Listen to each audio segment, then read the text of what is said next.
You are now listening to a podcast made in collaboration with the Copenhagen College Radio. Hey everybody, welcome to episode 42 of the Social Media and Politics podcast, bringing you expert insights into how social media is changing the political game.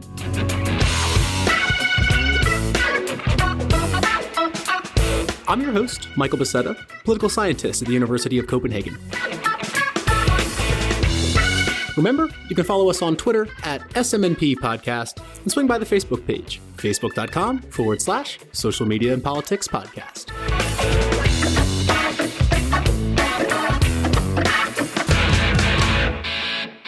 All right, y'all, thanks so much for tuning in. And I know it's been a little while since my last release, but part of that reason is that I've moved from Copenhagen to the University of North Carolina at Chapel Hill, where I'll be until the summer looking at what the Internet Research Agency, that Russian troll farm, how they were using social media during the US election. So that's a topic for an episode later down the line. But coming up in the next couple of weeks, I've got some really cool stuff. We're going to be looking at how chatbots are used to increase civic engagement.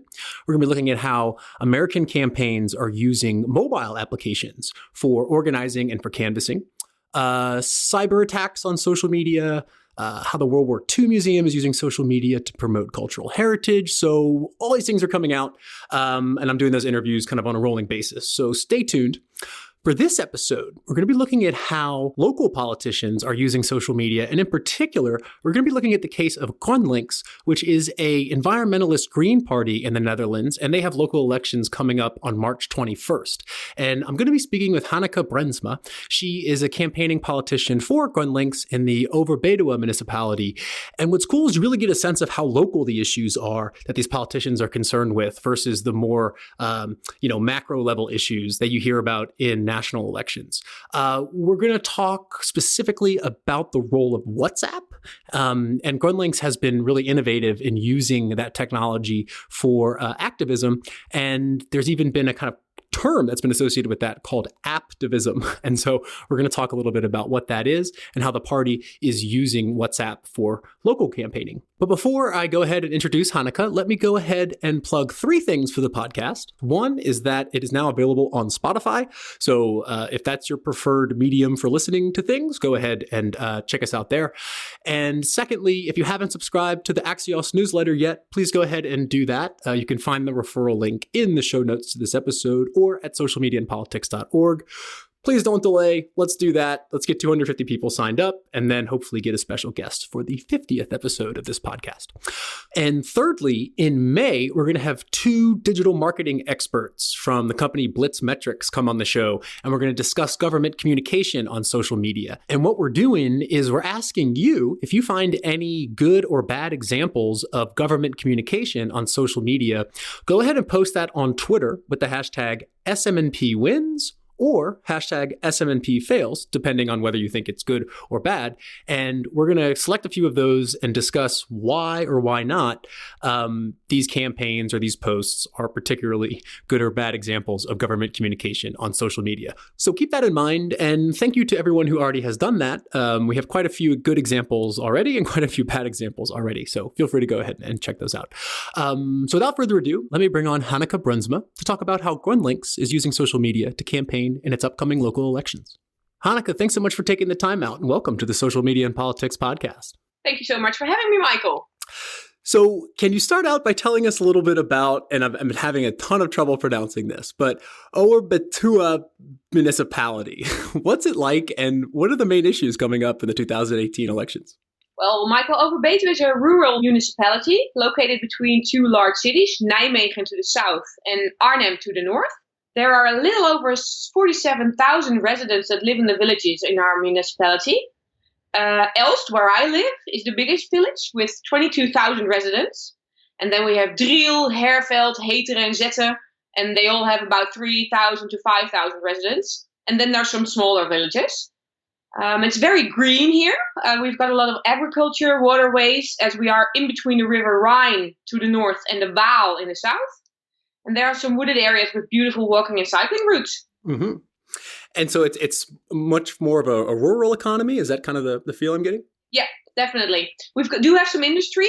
But it's not like we've got these big factories with the large chimneys putting out pollution everywhere. We are more or less rural. Uh-huh. And so what type of political issues then are kind of coming up in the local elections for your municipality? Local issues at the moment are mostly Holland, as probably a lot of countries in Europe, have the same problem. Because of the economic crisis, there was a sort of a stop in building houses.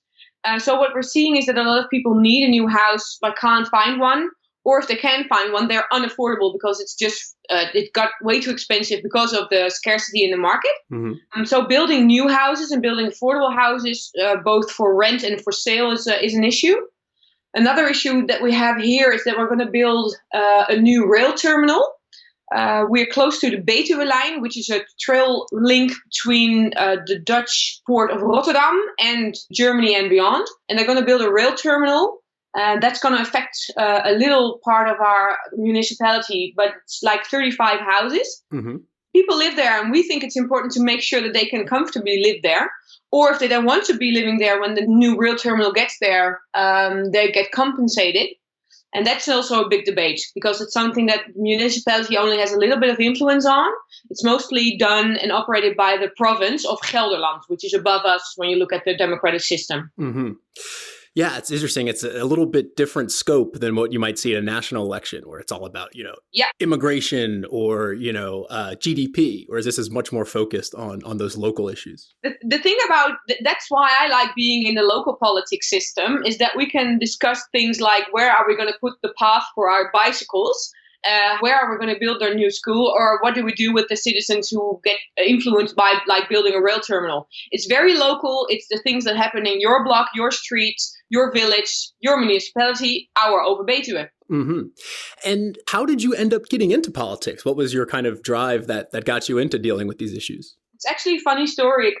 Last year in April, there was an announcement in one of the local papers that our municipality was organizing a meeting because they were looking for new people to be on the local council.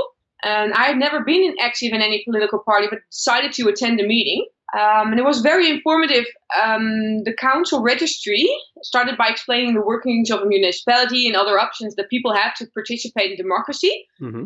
Later in the evening, there was a speed dating session with all the active political parties in Overbetuwe. And so you had about 4 minutes with every party. And afterwards, there was some more time for individual questions. So you got a lot of information on that one night. And that same night, GroenLinks appealed to me because their views on sustainability and equal sharing lie very close to my heart. And then the following months, I attended several meetings with them. There were about 5 or 6 other people like me that started joining them at the same time. So it was a whole bunch of new people with the group. And I think it was about in September when I decided to actually become a member of GroenLinks, which is then the national party that we're under. Mm-hmm. And in December, I actually became a part of the whole official democratic process because I became a burgerlid, which means I can represent my party in the political debates that happen before issues are discussed in the formal council meetings. So I'm actually very new in politics. And it was actually the result of a speed dating session. A speed dating session, indeed. And love at first sight? Is that the idea? Well, I'm not sure if it was love at first sight, but it did spark me to get interested and wanted to invest my time and see what it was all about and what I could do with them, what they could do for me, what we could do with each other. So let me say, if it was a boyfriend I was getting interested in, he smelled nice. And so where are you coming from? Like, what's your background before you started getting into politics? How far back do you want to go, Michael? Just a general idea about what is your kind of day-to-day profession? Okay, well, as a day-to-day profession, I have my own little business. I give people advice on texts and design, especially people that build websites. And what I find is that entrepreneurs are very enthusiastic about what they do, but they find it hard to describe it in words. And what you see is that they don't really talk to their audience. They talk from themselves and don't really pay attention to who they're talking to. And that's what I can help them with when it comes to writing and designing. Okay. And also from a digital perspective. Yes. Cool. So before we get into that and all the social media questions I have for you, what are you doing right now? Because you're in the middle of campaigning, right? The elections are coming up on the 21st of March. Yes, indeed. And so what type of kind of offline activities or, in general, how is GroenLinks approaching this local election? GroenLinks nationally has found out that going door to door and talking to people is a very effective way for us to get our message across. So that's what we're doing. Basically, every Saturday is being invested in going to one of the villages in our beautiful Overbetuwe and talking to people, just ringing the doorbell and seeing who opens the door and having a conversation about local politics. And that can be a really, really in-depth conversation when people are really invested and already informed.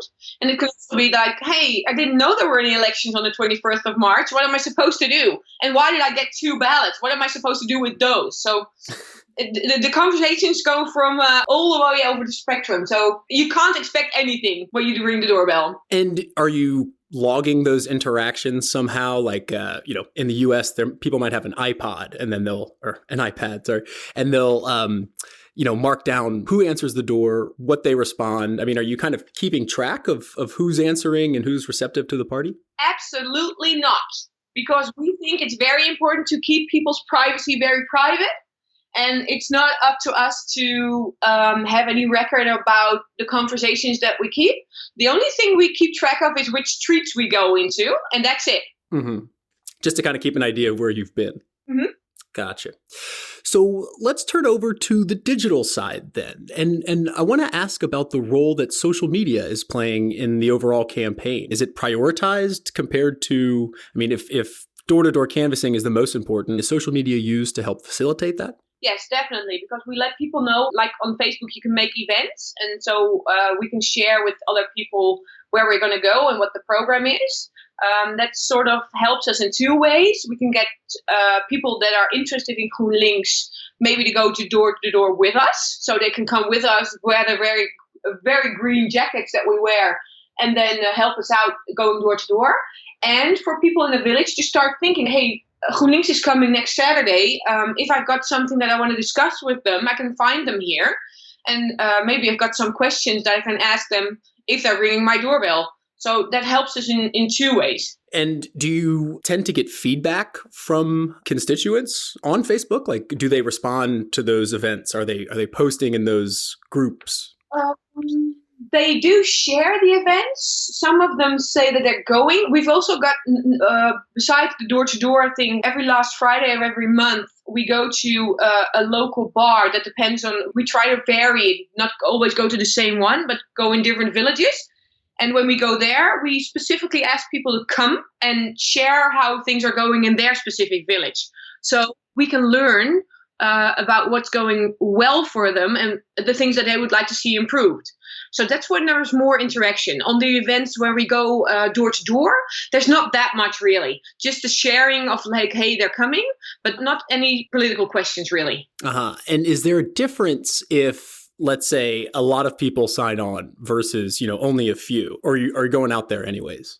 We make a point of not going with less than 2 people because it's for the view in the street, it's better when you're there with at least 2. Right. And I must say, I'm a woman and I like my safety. It's not that we're in an unsafe place at all, but it feels very safe when you have your colleague not too far away.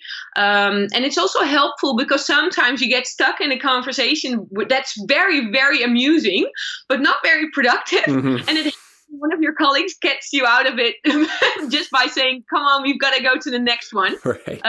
So it also helps you to not make too long conversations. That's interesting. So yeah. Which social media platforms are you on at the local level and who's kind of running them? Okay, well, we've got Facebook, as we've discussed already. And Facebook is being managed by 2 GroenLinks members locally. One of them is currently on the council and the other one joined like me. So about a year ago, and they run it together. We've set up a communications plan that states the underlying intentions that we have for the platform, but they're basically free to do whatever they think is correct for the medium. And they sometimes contact us as the rest of the group to check if we think something is appropriate. For instance, I just got a message this morning from our number 1 on the voting list He had a debate this morning in the school, and he wanted to post a picture of it on Facebook. And I said, well, that might not be a good idea because there are kids in the picture. So you might want to check with the school if they're okay with it. If they sign off, then it's fine. But if they haven't, then we're not going to post any pictures of kids on Facebook, at least if they're not our own kids. Right. And are those communication plans, are those written kind of locally by your council and municipality, not by the national party? No, it's just GroenLinks over Betuwe. We decided what we thought was good to put in the plan, but we do use the experiences that we get from GroenLinks nationally, because it's unwise to reinvent the wheel, and we can learn from what they've done. We don't have to make our own mistakes. We can learn from theirs. Right. And what about Twitter, Instagram, other platforms? I know we're going to get into WhatsApp in a little bit, but more kind of broadcast social media. Yeah. Well, we do use Twitter, but not really. We only use it to repost things that we put on Facebook. Mm-hmm. That's the way we use it. And what you do see is that, for instance, local politicians and local media follow our Twitter accounts. Not so much our Facebook, but our Twitter. And if they have any questions or feel the need to interact, one of my colleagues manages Twitter, and then he can respond to them by calling them or sending them an email. He's a very experienced member, so that's very good that he does that. You said we were going to get into WhatsApp. We've decided not to use Instagram because the experience from the National Party is that using Instagram efficiently means that you have to invest a lot of time and energy. Mm-hmm. And since we're all volunteers here, we need to make sure that our time is used as efficient as possible. So we said, well, we're not going to do Instagram. I believe we've got the account set up, but we're just not using it.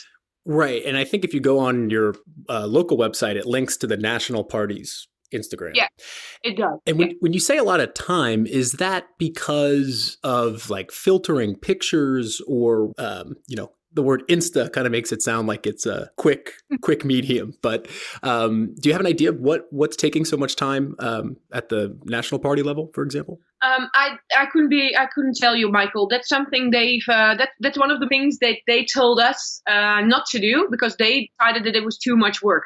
And since the National Party has paid people working for them and investing their time, I'm more than happy to accept their view on this and not go there for our municipality. Right. And in terms of, you have a couple people who are kind of staffing these accounts, but are you investing into promoting content on them, for example? Are you advertising on the platforms? Yes, we do, because it's very easy on Facebook to make promotions. And that's why we do use that, because people that use Facebook aren't necessarily people that are interested in politics. But hey, if you're 18 and you live in Overbetuwe, you're allowed to vote. So we would like you to be interested in politics, even if it's not for GroenLinks. It's very beneficial to our municipality when every person who is allowed to vote gets out and votes, because we might not agree, but it's important to let your voice be known. And that's why we use Facebook and targeting on Facebook. We use local targeting, just geographically, nothing else, to get our message across. And the most important message is go and vote, have an opinion, and share that opinion by voting. Uh-huh.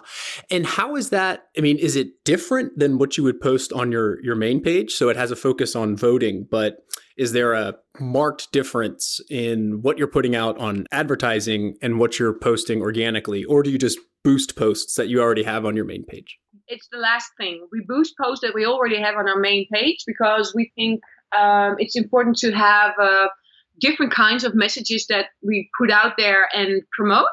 It's not very nice. When I look at my own Facebook feed, I see a lot of messages from parties that are basically the same thing, just difference on details. So we try and make different kind of posts. For instance, since we've got a big part of our group at the moment is relatively new, so people don't know them. So we use Facebook to introduce our people to our municipality, to our residents here. But we also use it to promote events. We use it to tell them about how fun it was to go door to door last week in Driel. We use it for all sorts of things, and we try to make an effort to post and boost different kinds of messages to keep it interesting for the people that see it. Mm-hmm. And I think this is something that, a lot of parties are doing, both at the national and local level. They're, promoting on these bigger platforms, whether it's on Facebook or perhaps promoted tweets on Twitter. But what I wanted to ask you about is more one-to-one messaging platforms like WhatsApp. And I know from having spent some time in the Netherlands that everyone is on WhatsApp. If you look over someone's shoulder and they're on their phone, 9 times out of 10, they're on WhatsApp. It's huge in the Netherlands. And GroenLinks especially has taken advantage of WhatsApp in both national elections and what I want to ask you about is local elections. And there's been this concept of activists, which is basically, or why don't you go ahead and tell us what activists are? Activist is for us also a very new concept. We've started using it since January, so we're new users. The cool thing about using Activist is, like you said, in Holland, almost everyone with a smartphone has installed WhatsApp on it, which means it's a very easy way for us to reach a lot of people. The good thing about using Activist is that we can send a message to a whole group of people, but they are unaware of each other's existence. You can be an activist, you can be solo as a recipient, but there could also be a million. I'm not sure if that technically would work, but I have to check that one. But there could be 1,000 others, and you would never know it. So the big advantage for us is with using Activist, we try to encourage people to take action. It has a good reason that it sounds like activist, but it's not the same. We try to get people to go to our website, to go to an event, to share something, to help us out with the campaign. We try to entice them to take action, a call to action. But they don't know how many other people get the message, and they don't know how other people respond. The call to action that we do aren't meant to respond to the number that is sending you the message, but they're meant to go somewhere else and take action there. But if you do have a question, or if you do want to share something with the sender, you can always send a message back and not the whole group sees your message. Right. And so is this basically just a large WhatsApp group? Yeah, basically. Only the difference is, I don't know if you've already experienced the same thing, Michael. Sometimes it happens that people give a party and they send out this mass group WhatsApp. I don't know 99% of the people, just the sender and maybe 2 other people. And then all these people have my number. And then there's this debate about presents and how, what time and blah, blah, blah. Mm-hmm. And I don't need all this information. I get annoyed by having my phone number put out there without me knowing and approving. So that's why I think the Activist is a really good system. You've got one sender. You have to sign up to get the messages. And if you don't want them anymore, you can just sign off and you don't get any more. Mm. So your privacy is really, really assured in that system. And just because I'm not so familiar with WhatsApp myself, I don't use it that often. Is it a different feature within WhatsApp that you can block out other people's numbers, or is it its own app, or how does it work? We're getting into the technical bit, and I'm not actually the one sending the messages. It's one of my colleagues that does that. What I gather is that she got a new number and put it in someone's old smartphone. Mm-hmm. She installed WhatsApp, and then there's a feature where you can do this. So I don't think you need a different kind of app. I think it's embedded in the normal WhatsApp program or app. Mm-hmm. And so how do people, how do they sign up? Is it that you're promoting it on other platforms, or is it something that you encourage people to do when canvassing, or kind of a mixture? A mixture, because we've been promoting it on our Facebook page. We've been promoting it on our website. When we have interactions with people, like for instance, when going door to door or going to the bar on a Friday night last of the month.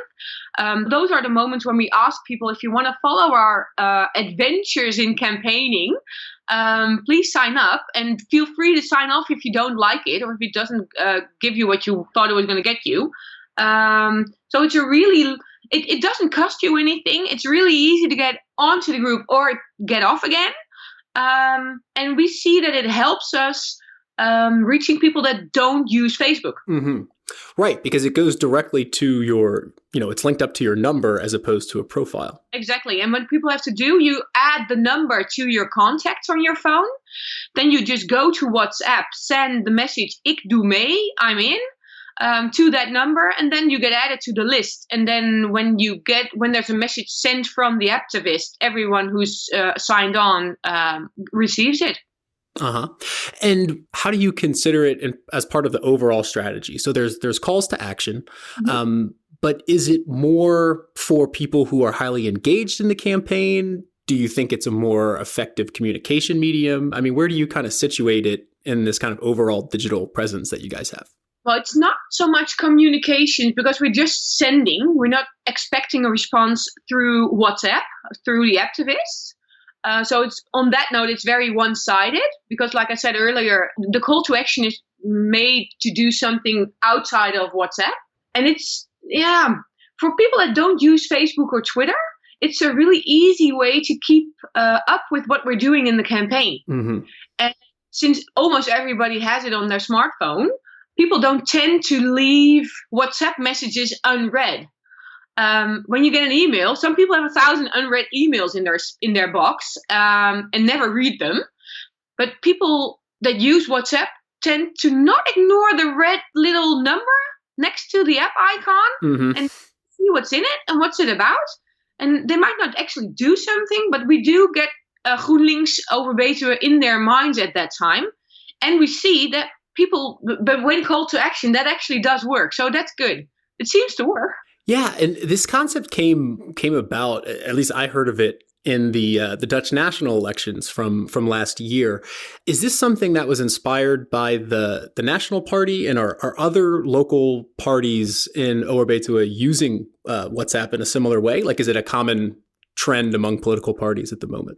No, we're the only one in Betuwe that uses it, as far as I know, because like I said, we started using it in January, so we're also relatively new in the system. Mm-hmm. But I haven't seen any other parties using it, and we use it definitely because our national party has really good experience with it. So we thought, well, hey, we're the same group, we can use it.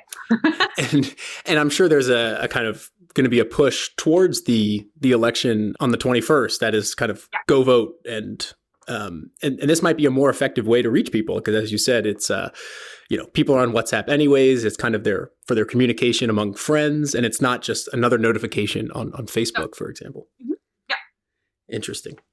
So I want to ask, and I know that you've just kind of got involved in local politics recently, but can you speak a bit to whether there's any kind of coordination between the national party and the local level? So you mentioned they have guidelines or some advice, for example, on why not to use Instagram, but are there any type of other communication or documents that they kind of outline for communication strategies that you guys use, or is it you guys are pretty much on your own? The good thing about the party of GroenLinks is that we are built around ideals. It's not like other parties that might say we're against all new highways. It's not like that for us. We've got ideals and we can sort of shape them for our own environment. So GroenLinks nationally doesn't get involved by us when it comes to, where do we want to build our new school? We are free and we can make our own choices, but we're guided by the ideals of the national party. Of course, we share some of the things that they've already organized. For instance, we've got a GroenLinks logo nationally, but GroenLinks nationally provides the local logos for every municipality. So you have an official logo made up by a graphic designer, so that's the one you can use. And they prefer it if you use it. If you don't use it, I'm not sure what would happen. But I'm pretty sure you won't get in that much trouble because that's just not the kind of party that we are. So we get help and we get advice. We use different communication channels digitally, like Slack. I don't know if you're familiar with that. Mm-hmm. To share information, for instance, now during the campaign between all campaign leaders. So it's very easy to communicate with each other. For instance, like we've got some posters left over. Does anyone need them? And ordering print things like flyers and posters and stuff like that. We also do that through the national parties, because when you do it all together in one place, it's obviously cheaper. And we make sure that it's a sustainable way of printing and doing things, which is also important for us as a party. Mm-hmm. So we've got a sort of a big brother, but in a good way. And what I want to ask you about is, do you have a bunch of siblings as well in terms of other local chapters of GroenLinks? Like, do you collaborate with those over in Nijmegen, for example? Like, is there a type of, I don't know, knowledge sharing, or, maybe even helping with canvassing across municipalities? That does happen. I must say, for us in Overbetuwe, we have one sort of, how can I say, it's like a board. We have Overbetuwe, that's my municipality, and our neighbors are Lingewaard, and we both benefit from the same board that's right above it. So they organize our membership meetings every year that we use to go through the rules and regulations that we adhere to, and we do our finances with them. And then all the way somewhere up there, above there, then there's the national party. So locally, we mostly collaborate with Lingewaard. But for instance, I went to a meeting from GroenLinks Nijmegen a couple of weeks ago. And it's very easy to just go there and say, hi, I'm from GroenLinks Overbetuwe. I'd like to talk about this subject. And then you're more than welcome to participate. And last night, our leader, Jesse Klaver, was having a meetup in Nijmegen as well. Some of my colleagues went there, and I went to an election debate in Heteren. Because it's a town that's really, really participating in politics at the moment, because they're very unhappy about not having any shops in the center of the city. So I put my focus on going there and not going to the meetup with Jesse Klaver. So we do collaborate, and it might be, but I'm not sure, because I've recently started, that during the year, because campaigning sort of takes over everything. Right. And I'm really looking forward to things maybe slowing down a little bit and getting a bit more normal, to see if we can get connection with other municipalities in our area, because some rules in Holland have shifted from national politics to local. So it's important for us to make sure that our new tasks, that we fulfill them properly. And it might be beneficial for us to get in contact with other municipalities to see what they're doing and see if we can learn from each other. Yeah, it definitely sounds like you're busy. And can you just kind of give us an idea of what the kind of race is like now? I mean, as we're recording, we're about 2.5 weeks from the election. How are things looking for GroenLinks Overbetuwe? Oh, that's a very good question, Michael. I'm really, really hoping that we can double our seats on the council, because that would mean that we go from 2 to 4. And since I'm number 4 on the list, I'm very invested in having a good result. Right. It's actually looking pretty good, I think. What you see in my local government bit is that we've got 29 seats on the local council. Currently, we've got 2. There's one party that has 13, so they're very big. Mm-hmm. And we're hoping for a little bit more level playing field. So it's easier to find people and parties to work with on certain subjects, instead of having one that can basically block everything if they don't agree. So it's exciting to see. Give me 2 weeks and 2 days, and I can fill you in on how it went. Well, hopefully the activists will come out, and you have that, I would say, in your back pocket as innovating with digital strategy, which I think is super interesting. But Hanneke, thank you so much. This has been incredibly interesting. Thank you very much for having me, Michael. I've just been speaking with Hanneke Brensma, local politician for GroenLinks in the Overbetuwe municipality in the Netherlands. And that's a wrap for this episode of the Social Media and Politics podcast. Thank you so much for tuning in. And don't forget, sign up for the Axios newsletter. And if you come across any government wins or fails on social media, hashtag them. Hashtag SMNP wins or hashtag SMNP fails. I'm your host, Michael Becerra, signing off from Chapel Hill. See you next time.